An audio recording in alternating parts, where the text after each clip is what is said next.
ఖమ్మంలో వినయ్ కుమార్ అనే వ్యక్తి 500 రూపాయలకే 30 లక్షల విలువైన ఫ్లాట్ అంటూ నకిలీ లక్కీ డ్రా స్కీమ్ను నిర్వహించాడు. ప్రభుత్వం అనుమతి లేకుండా ఈ లక్కీ డ్రా ప్రచారం సాగించాడు. అతడు తన స్థలాన్ని తాకట్టు పెట్టి భారీ లాభాల కోసం ఈ మోసానికి పాల్పడ్డాడు.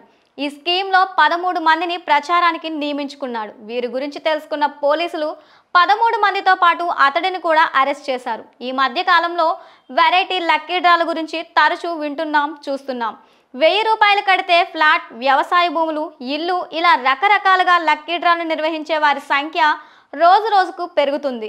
వీటిల్లో కొన్ని నిజమైతే అత్యధిక శాతం లక్కీ డ్రాలు జనాలను బురిడీ కొట్టించేవే అంటున్నారు అధికారులు. తాజాగా లక్కీ డ్రా పేరుతో జనాలను మోసం చేసిన 14 మందిని ఖమ్మం 1 టౌన్ పోలీసులు శుక్రవారం అరెస్ట్ చేసినట్లు తెలిపారు. ఈ సందర్భంగా పోలీసులు మాట్లాడుతూ ఖమ్మం జిల్లా సాంబవి నగర్ ప్రాంతంలో వినయ్ కుమార్ అనే వ్యక్తి నివాసం ఉండేవాడు. వినయ్ కుమార్ కొన్నేళ్ల క్రితం చింతకాని మండలం నేరడ గ్రామానికి చెందిన అనుష అనే స్త్రీ వద్ద నుంచి 563 చదరపు గజాల స్థలాన్ని కొనుగోలు చేశాడు.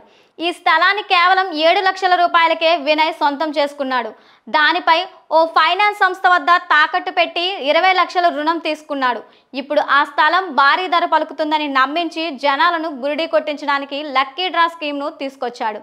2026 సంక్రాంతి మెగా బంపర్ డ్రా పేరుతో 500 కడితే 30 లక్షల ఫ్లాట్ అంటూ 5000 కూపన్లతో లాటరీ పెట్టాడు. ఒక్క కూపన్ మీద 50 రూపాయల కమిషన్ ఇస్తానంటూ 30 మందిని ఈ లక్కీ డ్రా ప్రచారం కోసం నియమించుకున్నాడు.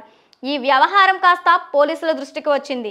దీంతో రంగంలో దిగిన పోలీసులు వినయ్తో పాటు మిగతా 13 మందిని కూడా అదుపులోనికి తీసుకున్నారు. వీరి వద్ద నుంచి 27 లక్కీ డ్రా పుస్తకాలు, రసీదులు, నిందితుడి సెల్ ఫోన్ ని స్వాధీనం చేసుకున్నారు. వీరిని కోర్టులో ప్రవేశపెడతామని తెలిపారు. లక్కీ డ్రా పేరుతో నిర్వహించే లాటరీలను నమ్మవద్దని సూచించారు.